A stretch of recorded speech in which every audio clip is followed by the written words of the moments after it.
take 5, 6 pairs of boots. No, away games, I used to have 7 pairs of boots. And I used to go into the room. Chief used to be horrified. I used to lay them all out and just sit there. I loved them. I'd polish each pair, night for the game.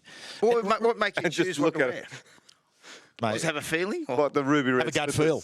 Have a gut feel. You used to try them on, didn't you? And just see which ones felt right. one. Had you worn them all? They were all brand new.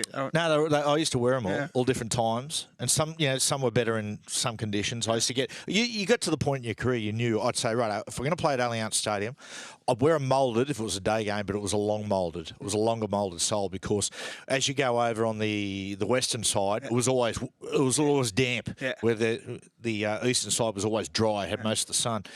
If we played a night game, it was always the screw-in studs, the longer studs. And so every ground, all around wherever you played in the Eastern Seaboard, you knew what sort of boots you had to wear. I remember when Matty was coaching me in Canberra, I always just wanted to wear moulded studs. I got high arches, so the screw-ins hurt me feet.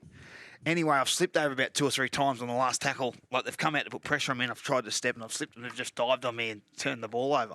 I remember Matty Elliott in front of everyone goes, mate, why don't you wear screw-in studs? I said, I'm comfortable in me moulders. He goes, and I'm comfortable in me Ugg boots and dressing gown, but you don't see me here wearing them. So, mate, Tamana Tahu, we played the Tigers one night at Leichhardt Oval, and it was a night game. The grass hadn't been made; it was long, and we're in front with not long to go. We kick the ball into the corner.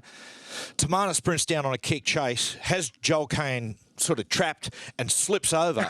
Joel Kane goes around him, goes almost length, gets tackled. They score on the next play and they win.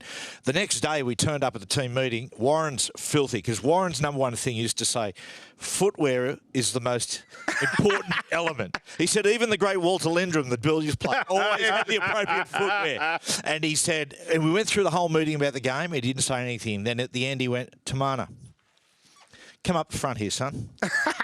He said, show everyone what boots you wore last night. And Tamana pulls out the Adidas Predators, with the small cleats. Now, we'd all seen them, and Warren looked at him, because Warren was the old traditionalist. Like, he wanted you wearing basically mining boots, the ice pick soles. And he goes, what is that? He goes, they're football boots, Warren. He goes, son, they're not football boots. They're squash shoes. Who plays squash? Ricky Stewart, 89 grand final. Turns up in that famous game, looks into his bag, forgets his boots. And this is not long before kickoff. And the story is he goes out the back, practicing his punt kicking out the back is David Campese. Of course, they're both Queanbeyan boys. He said, Campo, can I borrow your boots? He wore David Campese in the 89 grand final.